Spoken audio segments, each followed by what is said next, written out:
The first 100,000 is the hardest. It's going to take you 7.6 years at $10,000 a year at 8% to get that 100,000. It's the hardest for a lot of reasons. I was speaking to a whole conference of hairstylists, and I said, here's what I'm going to invite you to do. The very first treatment of every single week, it's a hair color, it's a cut, whatever it is, take that money, put it in a high yield savings account. Set it aside for your financial future. Now, hey, what's up, everybody? Cam Hemphill here, your host for the Medical Millionaire podcast. Thank you so much for taking the time to tune in. My goal is to give incredible value and insight for practice owners. So if you're thinking about becoming a practice owner, you're looking to scale your practice, every single one of these episodes that we bring to you are to help elevate your life and your practice. I have an incredible guest on today.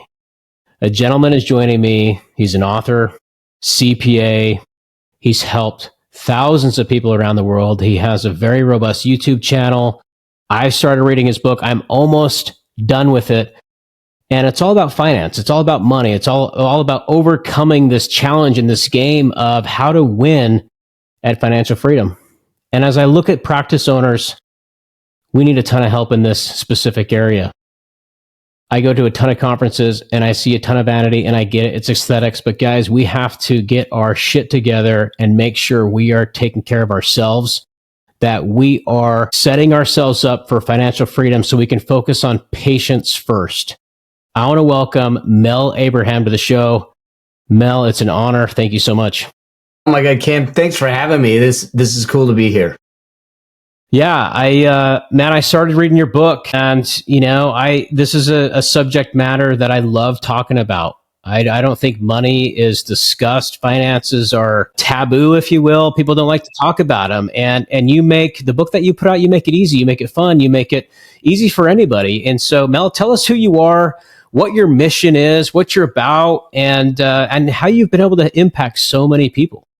Gosh, so I'm a CPA by education, and the crazy thing is that you would think that having a CPA license, they taught you about money, they taught you about business, they taught you about, they didn't. They taught me about filling out a timesheet, selling hours for dollars, and not getting paid enough to do it. And it didn't take me long in that profession to start saying, I want to do something bigger. I want to have more of an impact with my knowledge, my skills, and everything. And so I went on my own, but at the same time, I became a single full-time dad. And so I had to discover this thing of, how do I build a business? How do I be a dad and a full-time dad and take care of things? And I did what most people do. You get on the treadmill, you start running, you start earning, you start making money, you start doing the things that you think are the right things to do. And Jeremy, my son at 5.5, 6 years old, comes running in one day. He says, Daddy, I drew a picture at school today. And I kneel down, I look at this picture, and it's me in blue felt tip pen, a stick figure, standing in front of 2 computer screens with a phone in each ear and one on the desk ringing. And at the hands of a 6-year-old, he put a mirror into my soul to say, Dad, you're screwing it up. I could have looked at the whole situation and say, but kid, we need the profits. We need to do this so I can keep the roof over our head, so we can do the fun things, so we can do all that. And if a 6-year-old understood what profits were, he would have looked me in the eye, and that's what his picture did, and say, Dad, I don't need your profits. I need your presence. And that moment is what began an obsession with saying, okay, how do I find the path to separate my earnings from the efforts to earn it? Because until I do, I'll be imprisoned by the earnings treadmill. And I don't ever want to sacrifice the relationship with my son. And so that's where this whole thing came about. And I had to go out and learn it. I had to run the miles. I had to run the journey myself to do it, because out of necessity to be a good father, and at the same time wanting to serve an audience and to make a difference in people's lives, and how those two things could coexist was the challenge. And so here I am decades later in this space and place where my son's now 35 with 2 kids of his own and everything. And I look at it and go, I see people struggling, and I don't believe that we should have any financial struggles. And with just a few tools, a few processes, and a bit of understanding, they don't have to. And that's where I came into, and that's where I focus now. That's incredible. I can only imagine what that felt like, seeing that picture. I'm a father. I got 2 daughters, and they're always drawing pictures and making trinkets for you. In fact, in my office, I try to put them all throughout my office just as a reminder of seeing them, I guess, while I work. But yeah, that had to be impactful. You're like, oh, cool. What did you draw me? You see this picture where it's you holding, multiple phones, obviously working hard, doing everything that you're supposed to do as a dad, is be this earner and provider. And there's a lot of demand for that, right? It's very demanding being a head of household, if you will, and it's almost like we feel like we have to be in that position. It's almost like this obligation. Yeah. So after that image, you went on this journey, this obsession with building your money machine. And for the listeners out there, guys, his book is Building Your Money Machine. It's on Amazon. It's an incredible book. He breaks it down step by step, makes it super easy for everybody to become financially free and create financial intelligence. It's a subject matter I love. So what did that journey look like? Did you then say, you know what, I have to stop what I'm doing, I have to start saving and earning and investing? What did that look like? I think that the first thing was, I knew I had to repair the relationship with Jeremy. And his currency, what I realized, and this is the most valuable currency that came out, is that what I realized is that I was trading in currency called dollars. He was trading in currency called quality time. And so I had to give him quality time. And so one of the first things I did was, because I can build the wealth and I can build the bank accounts and all that stuff, but if I had no agency over my time, I'm still living a poor life. Whether I have hundreds of millions, or hundreds of thousands, it doesn't matter, because I'm no longer at control. I'm not in control, and I don't have choice in life. And so that's where I started looking and say, what's the best way to give me choice? What's the best way to give him quality time? One of the first things he did from a qualitative standpoint before we got into the finances was, I got a big wall calendar, because I was traveling, I was speaking, I was doing things. And on that wall calendar, we marked the red zones. Those red zones were always his. They were immovable. And all the other colors meant something else on the calendar. And so he knew well in advance what his time with dad, uninterrupted time with dad, would be, day by day. And he also knew that any color on that calendar, he could turn red in a moment and I would be there. And that was a huge pivot in the relationship, because I never thought about it. You took it for granted. We're always going to be there. But if we start to add up, I heard a statistic, I don't even know if it's true, I haven't done the math on it, but like on average, from an average life expectancy, we only have 4,000 weeks of life. And if we start ticking those off, if you start to look at it and say, my parents, I lost both my parents, but we look at my wife, who's still got her mom, and her mom's up in age. If you just look at it and say, we see them once a year, how many more times are we going to see them in our lifetime? And appreciate those moments. So what that meant is, how do I build wealth that isn't tied to my time, so I can give my time to the things that actually matter? And so that's where I started to look at investments.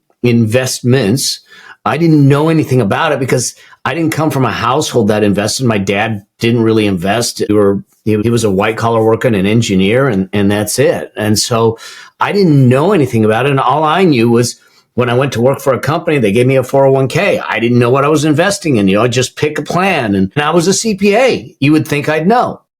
Mm-hmm. So I had to start researching. I started to get some mentors, or I started to get advisors, so I thought, but I didn't realize that they had a bias. And so I made a lot of mistakes along the way, that bad investments, bad financial choices, went into debt. And so most of it was, I stubbed my knees and broke a few toes trying to get through, to realize, if it's complex, I shouldn't be doing it. because complexity brings risk. It should be simple, and it should be just a recipe to follow. And that's what I was looking for, because I realized we got indoctrinated into this earnings mentality, this earnings machine, as I call it in the book, of go get a good job, go get a good profession, go get a career, build a good business, and you'll be fine. But that was never meant to give us freedom. That was meant to give us cash flow. That was meant to create a solution for whoever we serve. But it was not for freedom, but we think it's freedom until we get there and we realize it isn't. There's a second journey, a second machine we need to build called the money machine. And they have to be built at the same time, but we don't talk about it. And that is, if I'm using the earnings, whether it's in the work you do, the job you have, the business you create, we have to take a piece of that to build a future that allows us to have choice and decide what to do from there on out. And otherwise, we're always going to be working. We're going to be sitting back saying, I'm going to work till I'm 70. I'm going to work till I can't work anymore. And I can't tell you how many times I hear that. That's not what we want. What we want is that we work by choice. And that's true retirement. It's not, I retire and I'm sitting on some porch, drinking coffee and in a rocking chair. You retire by having the choice of what you do with your time. And that's what I think it is. And so I started to look at things that said, it doesn't take my time. And there's 5 levels, if you will, of income, and only 3 of them give you your time back. Yeah. For the listeners out there, like what he just unpacked was huge, and as providers, you sell hours. You do trade time for dollars, right? If you're a provider, you have a patient coming in from 1 p.m. to 2 p.m., whether it's a consult, it's a treatment, then hopefully there's a follow-up to that. Most providers I talk to, they truly love helping that patient transform, right? And so there's this fulfillment for them while they're working. Most of them that I talk to, maybe there's some out there that are, burnout, I don't know, but they light up when I ask them, what lights you up, that lights them up. And it's impactful. So I know that they're enjoying their time to dollars trade ratio, if you will. However, they're not making money, Mel, when they're not at the practice, unless they have investment vehicles, rental properties, index funds, these type of instruments, if you will, that create cash flow while they're not working. In most providers, it's a huge challenge because they know they have to be at the practice to create revenue, but they also want to go on vacation. They want to go to the soccer game. They want to go to cheer. They want to do all these things. They want to have a life outside the practice. And then here's the other kicker too. Most practices, medical spas, for example, are ran by provider owners. So now let's say you have a business that you have to run, operate, and see patients. So when do they have time to actually work on the business? So they're doing multiple jobs. Multiple jobs. The marketing person, the finance person, the provider person, the patient coordinator person, the social media person. So it's I have so much respect for practice owners. They truly have a challenging, rewarding, fulfilling job. But if they don't get this right, they can't be doing neurotoxin injections, at age 80. I mean, I guess you could, but wouldn't you rather build something up over time, this money machine, to where you can actually say, no, I'm going to start tabling patients as I get older and start getting my time back? And then to your point, here's your son comes in age 6. Hey, you could take that as like, hey, that's a picture. Yeah, your daddy works hard. Awesome. Thank you so much. But which is true. Being a high income earner, I think, is important. I think there's a lot of things that we have to do in this life in order to contribute to our family, contribute to ourselves. I think being a high income producer is actually, in my mind, it's required because it creates opportunity and money solves problems. It's a tool. It's a vehicle, right? To put you in position to bail yourself out. And when you brought up the point about the 4,000 hours, I looked that up. And 4,000 weeks, yeah. 4,000 weeks, sorry. Yeah. 4,000 weeks. Yeah, you're right. And you know what? I was like, well, how much time? I was asking my little fun tool here. How much time do you get to spend with your kids from age 0 to 5, 6 to 12, 13 to 18? And it gets, time, like the amount of time that you spend with them starts to dissipate the older they get. right? And in fact, the numbers were astonishing. So from 0 to 18, you see them about 6,000 days. And from 18 to 30, it's about 60 days per year. From 30 to 80, 10 days per year. Oh my God.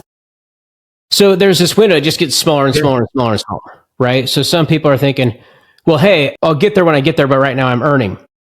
So is your answer to that, like, start now? How do you start building this money making machine? Because I'm with you. You have to do it. It's critical. It really is, because look, you have two, because I kind of grew up in a similar space selling time for dollars, and you have two choices, and I had two choices. Am I going to scale something that I might be able to sell one day and hope that that's the windfall that I need? Or am I going to do what I can with it and use it as a vehicle to create something else? And that's the choice I made, because I didn't want to depend on a hypothetical sell down the road. And if it happened, great. But it wasn't the thing that solved the problem. I said, I'm going to solve the problem today. And this will hopefully help people. It might shock people a little bit. No one has money issues. Okay. And now some people will say, well, wait a second. You haven't seen my checking account. I'm having a hard time. No, those are not money issues. Those are money symptoms. They're symptoms of decisions, choices, and behaviors of the past. 80% of wealth creation is a behavioral element, not a money element. And the challenge is, because we don't talk about money, we don't develop the right habits. We don't develop the right decisions. We don't develop the right behaviors. So as much as it can be confronting for people to think, oh, wait a second, it's all my fault. No, but you have a role in it. It should be empowering to realize, if all you got was some behaviors, a process to follow, and some new decisions, your future's different, because the math will always math out. And so what I tell people is that I don't care how much we use to develop the habit. I care that we develop the habit, because even if you said to me, I can only do $50 a week, great. $50 a week is great. That's $200 a month. $200 a month over 30 years at 8% is $300,000. Mm. It may not be a luxurious retirement, but it is something more than nothing. But that $50 becomes contagious, because you go, and once you start to see it grow, you go, wait, it's go. Look at what it's doing. All right, let me see if I can put it gamifies, and it just grows. And so I think that the real, big step is just to make a choice to get in the game at whatever level you can. And I'll throw this out here, because I did this. I was speaking to a whole conference of hairstylists, and I said, here's what I'm going to invite you to do. The very first treatment of every single week, it's a hair color, it's a cut, whatever it is, take that money, put it in a high yield savings account. Set it aside for your financial future. Now, that means that in their case, their Monday mornings were Tuesday mornings. On Tuesday morning, your financial future and investing is taken care of. It's done. And now you just go about your week. And it's automatic. And there all of a sudden becomes the habit and a different decision. And then we can worry about, because people say, well, what do I invest in? I go, but are you saving? They go, no, I'm not saving. Then why invest? Because you don't have anything to invest. Let's start saving first. Yeah. Step one. And then we'll tell you where to put it. But let's figure this piece out and just get in the game. You're so right. I've enjoyed reading your book. I've read a ton of books on finance. I've studied so many entrepreneurs, and what you just said is, you'll like this, because this is what you teach and how you've impacted so many people. I'm a walking student of exactly what you teach. And I have been for the last 15 years. I'll tell you a story. I was on a beach in Hawaii. We would go to Hawaii, Kona, Hawaii every year for Christmas. And I'm sitting there. It's about 15 years ago. And I'm listening to music. I got my headphones in. And I see my dad. He's always reading books, money, finance, business. And I'm just like, what are you reading? And he's like, here, learn about, how to get rich over time, not overnight. It was a book that had to do with index funds, compounding interest, starting somewhere, very simple read.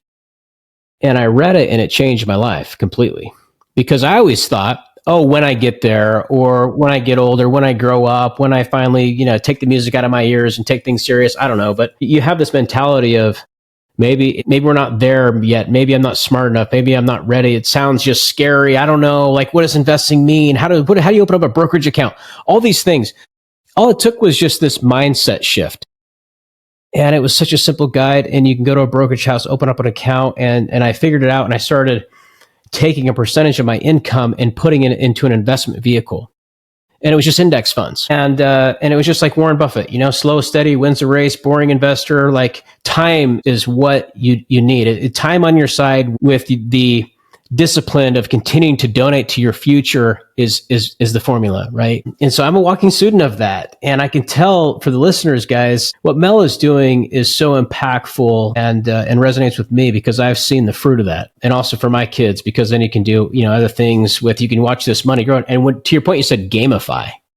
Yeah. It becomes fun. It's like, holy shit, this is growing. It's growing. It's really quite neat. Then as you start to become further along in your professional journey and your income goes up, right? And I'd love for you to talk to us about this, because what happens, we go through life, we become future experts, we continue to learn, our business grows, our practice grows, we start to make great money. Shoot, I'm working with a gal right now who is very successful. She owns a practice. It's doing very well. She'll make 7 figures this year. And what do you do with that cash? Like, her net income will be 7 figures. What do you do with that cash? Where do you put it? What vehicle? What instrument? And, I think it's just not talked about enough. But if you put it into a vehicle, you will make this money machine to put yourself in a position to actually step away from the practice. And soon the ultimate goal is to have your passive income exceed your income, right? Exactly. So I'll get a little more tactical. But let's make the point of why now is the best time. Okay. Time is our greatest wealth lever. Okay. Let's just presume for a moment you want to hit $1 million. And let's presume you're going to invest 8% return, S&P 500. We can talk about it's the 500 biggest companies, but average returns between 8 and 11%. So let's just say 8%, and you put $10,000 away. And this is the thing that I think people don't realize and why it's so important to start. I want to hit $1 million. The first 100,000 is the hardest. It's going to take you 7.6 years at $10,000 a year at 8% to get that 100,000. It's the hardest for a lot of reasons. You've never done it before. You don't have the skills. You have to develop the skills. You didn't have the mentality. You got to develop the mindset. You didn't have the understanding. You have to develop the understanding. You have to develop the habits. So there's a threshold there. It takes 7.6 years, but you get over that 100,000. It's a critical tipping point. Then you turn around and keep going, and you get to $500,000. You're halfway there. And it's taken you 20 and a half years to get $500,000 at $10,000 a year. And the assumption is, holy crap, I got another 20 years of this. But you don't. See, because you've reached a tipping point. Your money starts to work really hard. It accelerates. The last $500,000 to go from $500,000 to $1 million at $10,000 a month at 8% takes only 7.5 years. It takes less time to get the last $500,000 than it did to get the first 100,000. That's the power of time and getting in the game and letting the game play out and being patient. Then so now you sit back and say, okay, I can do that. What do I do? Well, I think the first thing, we'll assume, if you've got credit card debt and all that stuff, we need you on a payment plan. We need to have some cash aside, but let's just talk about the first thing is I would take that first service or a percentage like you did, and I would move it to a high yield savings account. It's probably going to be an online account. Make sure it's insured. It's liquid, no expenses. Okay. No fees. So you can get at the money and it's not complicated. You link the accounts and you move it there. You'll get between 4 and 5.2% nowadays as of the recording. So it's not great, but it's beating inflation and you're making something and you're starting to develop the habits.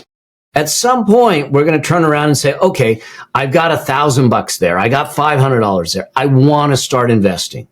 Where do I invest? Okay. Don't get complex. Don't get crazy. Don't get, fancy. Be simple. All right. And so I'm going to open up an account at a brokerage house that I can do online. Schwab, Fidelity, Vanguard, any of those discount brokers you can use. The only ones I don't like are the ones that gamify investing. So if they're flashing fireworks every time you invest and all that stuff, it's a dopamine hit. And when emotions go up with money, intellect goes down. So I don't want any dopamine and investing together. It doesn't work. Okay. So that's why I use the traditionals. I got my money in Schwab and Fidelity primarily. I have a Vanguard account and everything. There's no cost to open it up. You just got to sit down and at the computer, put your information in and open it up. And then you can turn around and transfer the money directly from the high yield savings account to the broker account. And then you got to say, okay, it's there. What do I invest in? Make it easy. You're not picking stocks. You're not trying to choose that. You're going to invest in something called an ETF or an index fund. Low cost, low fee. The S&P 500 is the 500 biggest companies in the U.S. stock exchange. You can invest in that. So you put $500 in and you've invested in 500 companies. You got little pieces of 500 companies. On average, that has gone up 8 to 11%. You're diversified. It's liquid. There's very little fees and it's simple. You can invest in total stock market. That means thousands of companies in the U.S. stock market. Or for people starting out, and I talk about this in the book, that are unsure, you can do something called a target date index fund. Mm-hmm. This is probably the easiest thing when starting out. It's not something that as you grow that you'll do, but here's what you have to make a choice of. What's the date I need the money? And that's it. So if let's say I'm going to retire in 2050, I look for a target date fund with a 2050 date on it, and they manage the funds inside there. You put the money in. So if you're 30 years away from needing the money, it's going to be aggressively invested for as much growth and wealth building as possible. And as you get closer to the date that you need the money, it gets more and more conservative, and they adjust it for you. You don't have to think about it. It's that simple. It doesn't have to be any more complicated than that, but it gets you in the game. It gets you into the conversation. It gets you building. And like you said, it's contagious. And all of a sudden you sit back and go, oh, I want to learn more. I want to understand more. And now you can be a little more nuanced with it. But that's the basis of just getting started. It doesn't need to be any more complicated than that. Simple. I mean, the way that you talk about it makes it so simple. It's free to do. Setting up the account, the brokerage account, it's expensive to not do. Yeah. Yeah. That's the issue, right? And guys, the S&P 500 index is it's proven based on history. And right now the top 5 companies I was just looking up, you have Nvidia, Microsoft, Apple, Amazon, Alphabet, which is Google. It'd be kind of nice to own a piece of each one of those companies, right? And watch them grow, because they have very smart people driving the ship. They are doing investments. They have a strong balance sheet. And some of these even spit off dividends. And so, I think where people have this issue is they try to overcomplicate it. They don't want to talk about it. They're scared of it, and they just don't understand it. In fact, I was at the bank yesterday. I took both my daughters. This is actually interesting. We're having this podcast interview today. I took both my daughters. Their friends happened to be over, and I have them brokerage accounts through an institution that I donate to every single month. I've been doing that since their day zero. It's astonishing what that number is actually for both of them. They'll get that money at age 30, and they can never know about it. Different conversation, I guess, for another day. Yeah. But I took I took both my daughters to Wells Fargo yesterday. And I have a picture of it. Some of you may have saw that I just posted on my story, but a couple of their friends were with me. I took them there, and it was interesting, right? It was the tellers and everybody's looking at me like, wow, why do you have all these kids with you? And I'm like, oh, I'm here to, teach them some financial literacy. Like I'm going to teach them a little bit about banking and how you make a deposit and how just like some basic fundamentals, even for them to go inside of the bank. I mean, these girls are ages 8 and 9, right? And so it was a fun experience. And I think it's important for us as parents and leaders to start having those conversations with our kids, and start to educate them about finance and financial literacy. Because, one thing and I think why it's not talked about enough is it's not taught in schools. It's not. And I don't know if this is the case, but I remember years ago, I've been in the martial arts for 40 plus years and owned a studio for 11 and lived and trained in Japan.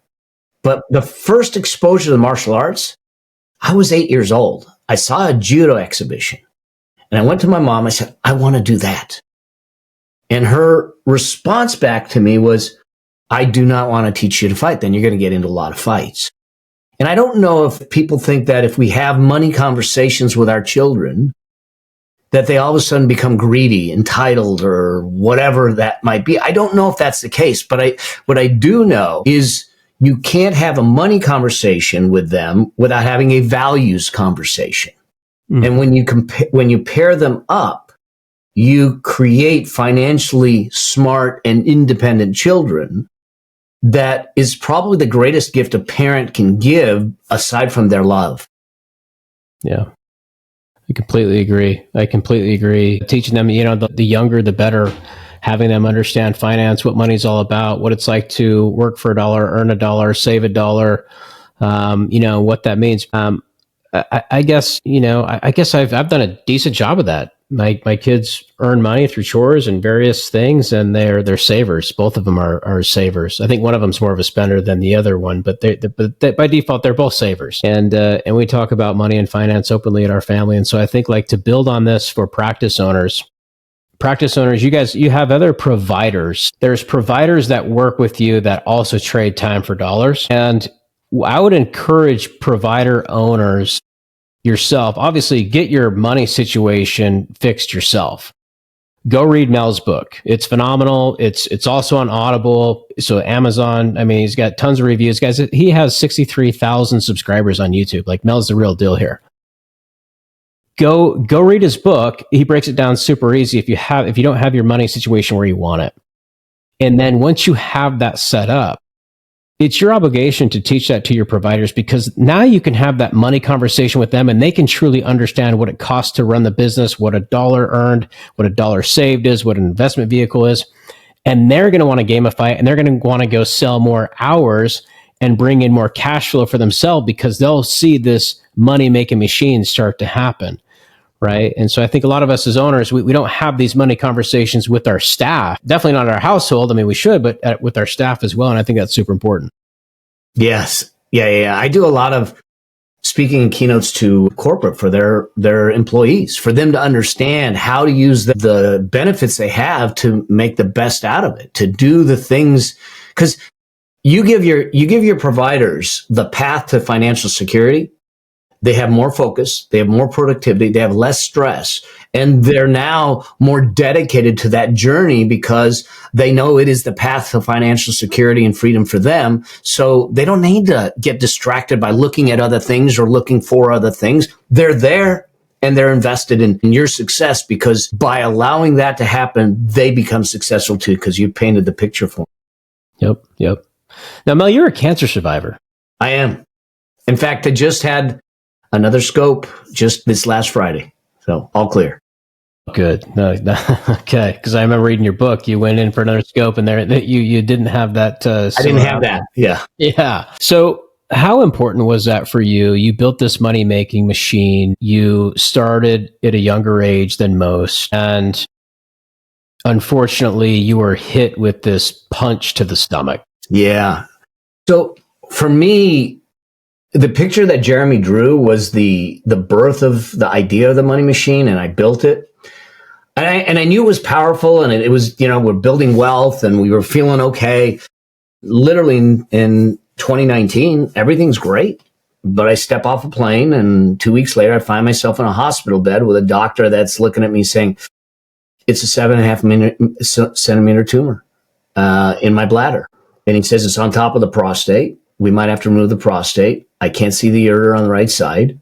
We might have to put a bag and a tube in. And if it's bad, you lose your bladder. In fact, Deion Sanders just went through that.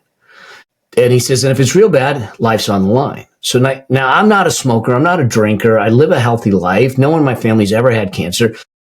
We've got diabetes and heart disease and all kinds of other stuff in our family that, okay, it wouldn't have surprised me. Cancer surprised me. I never thought that it would happen to me. And I was younger than most people that get bladder cancer. But in that moment, I looked at it and I said, life's changed. You know, I got my wife on one side, my son and his wife on the other side. And I said, shut the businesses down, turn on the money machine. We're going to allow the money machine to start paying the bills without draining it. It becomes this ATM once it gets big enough. I said, let me fight the demon.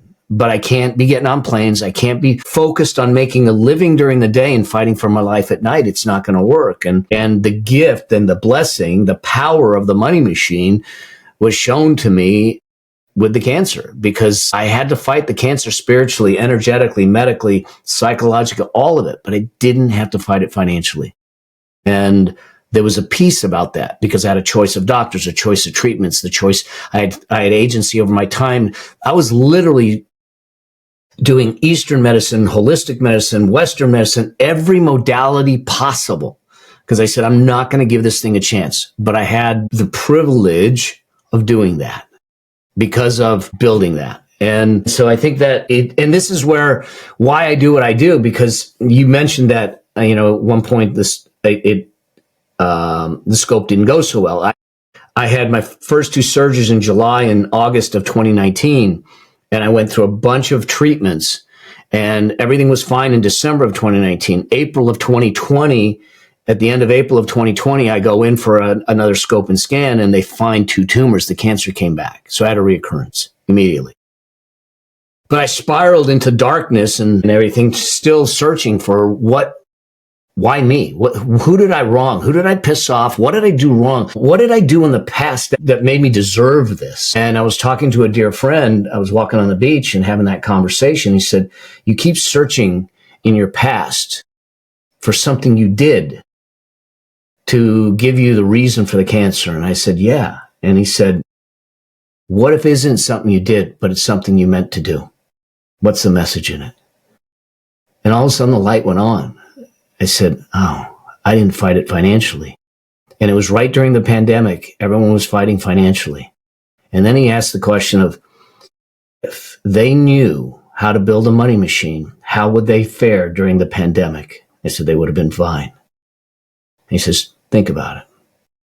And so the book, the speaking, and everything I do is to give sense to the cancer, value to the cancer.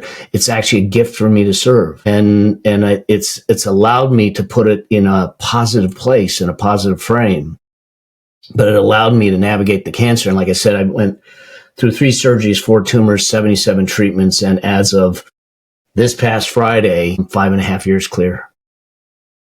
And I got all the body parts. They didn't take anything out. Hey man, congratulations. It's inspirational to hear that, man, you're awesome to have a friend that turned that light on.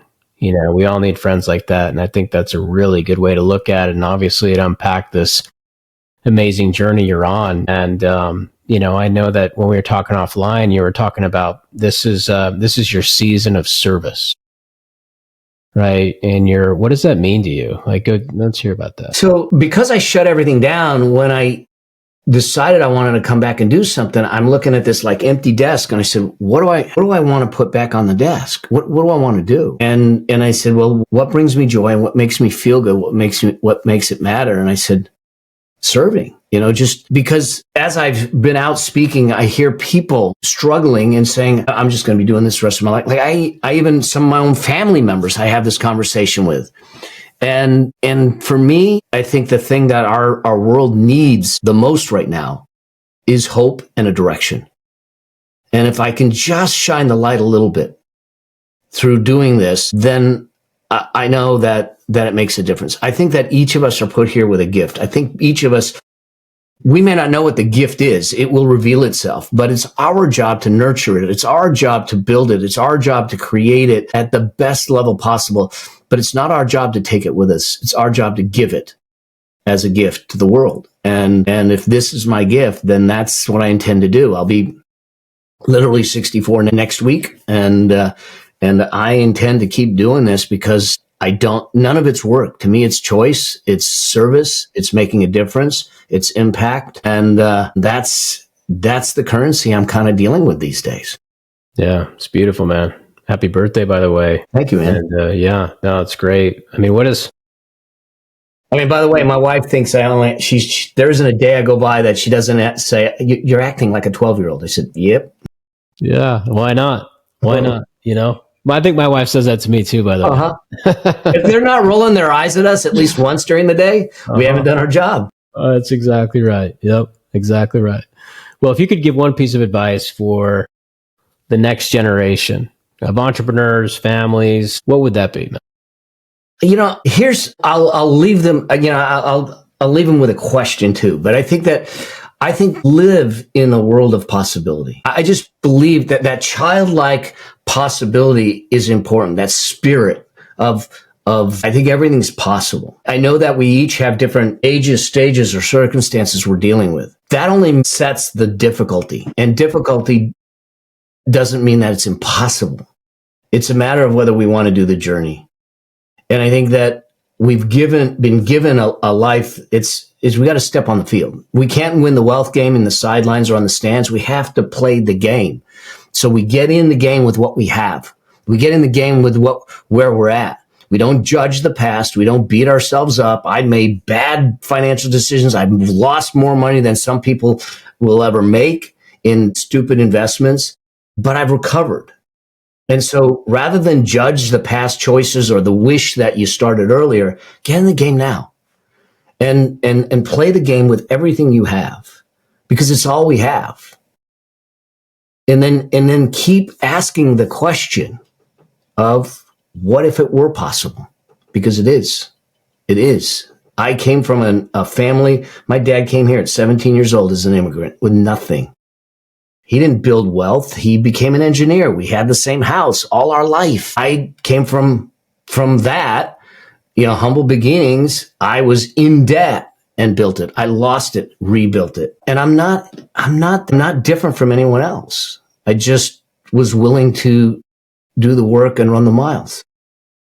Do the work, run the miles, and, probably live within your means as well, right? That can be challenging. Well, when you look at the basic equation, yes. Yeah. So here's the basic equation. Cash in, cash out. That's it. So live within your means. Okay. But, spend less than you make. That's what we're talking about. And then you hear people say, it's not how much you make, it's how much you keep. Okay. Mm-hmm. Well, it's not even how much you keep that matters. Okay. It's how much you get to work for you that matters. Okay. So we spend less than we make. We take that difference, we put it to work for us, and that's what's going to get us ahead. That's the sum total of it. All the other little nuances are little nuances of what to invest in and this and that. But let's get that straight first. How much am I making? How do I optimize that? How do I get paid more? By not by asking for more necessarily, but being more valuable, to become invaluable, to become indispensable for your clients. And then how do I manage the outflow? And the way to do that really is to know what your life is. It's so easy, especially probably in this space, because you have all the social media, the Instagrams and the media pressure and comparison. And will tend to be swayed into someone else's lifestyle, someone else's life, because that's what we're meant to do. We think we're supposed to do. It's the old keeping up with the Joneses kind of concept, but it's in today's times. Well, the Joneses are broke. They're bankrupt. So rather than do this, if you want to win the wealth game, you have to win it in your lane. If your lifestyle that you want is a tent in Montana, great. If it's the yacht in Monaco, fine. But make sure you're running your race, because you could get to the finish line and go, ran the wrong race. Bronnie Ware wrote a book, The 7 Regrets of Dying. She was a hospice nurse to spend the last days with people. And one of the biggest regrets they had was the realization they didn't live their life. And I think that when you decide to live your life, you then have a different filter on what you spend on. So now optimize what you make, spend on the things that are meaningful to you, forgetting what everyone else is doing. Take the difference, the margin, put it away for your future. Winning the margins. I like that. Winning in the margins. That the Millionaire Next Door, I think, is where I heard that quote. Yeah, it's so true too. Oh my gosh, man! Like, I think when I was, my early 20s, I was stuck in that pattern, trying to keep up with the Joneses, social media, needed to impress people for whatever reason. Come to find out, some internal reflection, some self-awareness. Like, man, I'm trying to impress people I don't even like. Exactly. And now, I mean, this was 20s. I'm 40. This is 20 years ago. Now, my goodness, social media has to play, and it does for me sometimes, but it has to play this comparison. The Jones is on steroids. It really is. Every page. Patrick Bet-David said this. He said, and we grew up in the same neighborhood. And he said, when we grew up, the comparison set we had was the kid that got the next, and this is gonna date me a bit, the Schwinn bicycle. Okay. And so they got the brand new shiny Schwinn. And so now that was what we compared ourselves to. But today, because of social media and the media, we're comparing to the Kardashians' jet. And it's a problem because all of a sudden we start to create these things materialistically that we think are going to give us this fulfillment and happiness and everything. And in the end, we find that we're actually living out of alignment with our own values and our own desires. And it's fine if that's what you want, truly, truly want. But because I'll never be someone that says someone, don't buy that. I just want people to be conscious, aware, and intentional. So what they're doing is truly by choice and not by marketing and media and pressure or any of that. But it's a real thing. And going back to the kids, it's a big deal for them. Yeah, it's huge. You know where I see it a lot, the vanity a lot, is conferences I go to. Like, conferences are really important in our industry, and your network is your net worth, and there's you got to advance your skill set, your technique. There's a lot to take away from a conference, but I do think in our space in particular, sometimes they go in with the wrong mindset of, what outfit am I going to wear? What purse am I going to bring? What, suit am I going to wear? What shoes? It's almost like a popularity contest in a way, versus, hey, we're all actually coming here to educate and learn from each other, and it doesn't really matter. And I see it firsthand, and it's the aesthetics industry. I get that too. Yeah. Beauty industry. Yeah. But I'll tell you, just to build on what you're saying is, in my earlier days, back to like 2021, I was a decent income earner. I've always been a pretty dang good income earner, and that's gotten better over the years as I've advanced my skill set, like you said. But I was caught up in that race. Fancy car, wanted to impress others I didn't like, just because this ego, whatever, immaturity, I don't know. I read a few books, and I traded my German brand cars for a Acura. In fact, my dad had this Acura with like 250,000 miles on it. And I was like, you know what? I'm gonna make a big change, because I'm not getting ahead. In the world outside of me, I looked great, right? It was almost like that. Hey, if you have the $100,000 car and $10,000 in your bank, everybody thinks you're rich. But if you have a $10,000 car and $100,000 in your bank, no one thinks you're rich, right? And people have a hard time understanding that. It's like this look. And so I would go to the gym all the time, and it was like, this is a nice gym. Everybody drives these nice cars in the area I grew up. And I swapped out my fancy German brand for an Acura, and I drove that thing for like 2.5 years. Yeah. And it created this complete different mindset for me, Mel. It was like, I just didn't care anymore about what other people think. The car got me from point A to point B, same as the other car. In fact, it was less stressful because I started raising a family at that time, and my kids would destroy my car, and my daughter ran into it, put a big scratch on it. I didn't even care. Yeah. I'm like, whatever. A car's like worth like maybe a few grand. It was so less stressful for me, but it was like this breakthrough that I experienced and put me in a spot to start. The payment that I had on the German cars, I swapped that to keep first and then invest. And that's what triggered, like, that was a big impact for me to change that mindset. And I've been on that journey ever since. And so, I think it's hard for people. Pretending to be rich can be an expensive game. Yes. And I mean, that's everywhere, right? Like man, I fly quite a bit, and I know you do too. You go through the airport, Delta lounges, Yeah. First class. It's just like, man, where do all these people have all this cash? Is it real? Well, I mean, credit card, let's not talk, debt's going up. So That's it's like, going up. oh God, Yes. Yep. But it's better to truly be rich than to look rich. So yeah. There's something to be said about being a quiet millionaire. There is absolutely. And there's a blessing in it, and there's peace in it. And, and there's a humble component to it too, because then you can continue to earn money and store. I like to call it storage. You can store the cash. I've really enjoyed having you on. I know you're super busy, and I know you're getting ready to go out of town here in a few days. And I really appreciate you being on. It's been an excellent conversation. So if people want to connect with you, Mel, where's the best place for them to go? Wow, Kim, first off, thanks for having me on. This has been a blessing. It's been a cool connection with you that I know that isn't ending here. And for me, I'm on the socials, a lot on YouTube. Like I said, Mel Abraham on YouTube, Mel Abraham 9 on Instagram, and my website. I've got a number of resources, but I'm always putting out free content on this to have the conversations with folks. And then my book. You can get it at Amazon, but you can also get it, when you get it on Amazon, you can go to yourmoneymacinebook.com and get some additional trainings for free there to do it.